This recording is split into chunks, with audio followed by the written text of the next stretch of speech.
વડોદરા શહેરમાં રોજ કમાઈ રોજ ખાનારા લારી ગલ્લા ધારકો સામે પોલીસ તંત્ર અને પાલિકા તંત્ર સુફાળું જાગ્યું છે।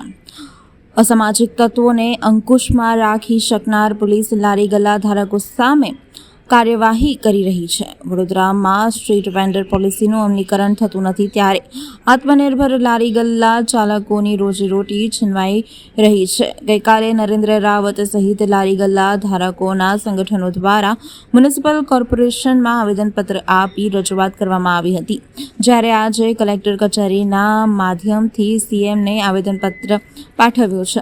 લારી ગલ્લાવાળા પાસે વહીવટી ચાર્જ વસૂલ કરવાનું બંધ કરવા પણ માંગ કરાઈ છે। સાથે જ ભ્રષ્ટાચારના પણ આક્ષેપો કર્યા હતા। 2014માં બનાવેલ સ્ટ્રીટ વેન્ડર પોલિસીનું અમલીકરણ કરવા અને એક્ટ મુજબ પાલિકાની દબાણ શાખા દ્વારા કબજે કરવામાં આવેલ લારી ગલ્લા કોઈપણ જાતની દંડનીય કાર્યવાહી વિના પાછા આપવા માંગ કરાઈ છે।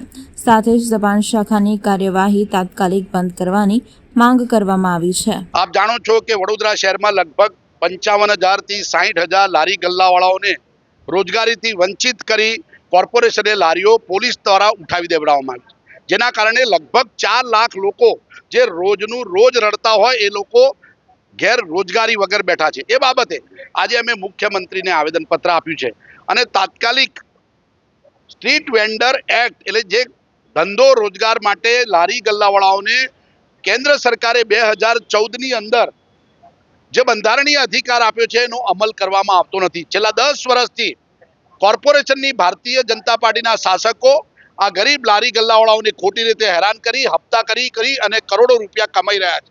આ કાયદાનો અમલ કરવો જોઈએ અને ન થાય તો કોર્પોરેશનના સત્તાધીશો અને પોલીસ તંત્રને પણ સરકાર સજા કરી શકે છે, કારણ કે એમણે કાયદાનું ઉલ્લંઘન કર્યું છે।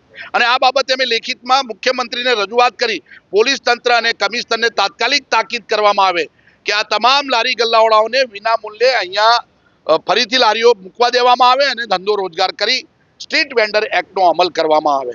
આ અમલ કરવામાં આવ્યો નથી, એની પાછળ કોર્પોરેશન દ્વારા જે વહીવટી ચાર્જ લેવામાં આવે છે એ લૂંટી લેવામાં આવે છે।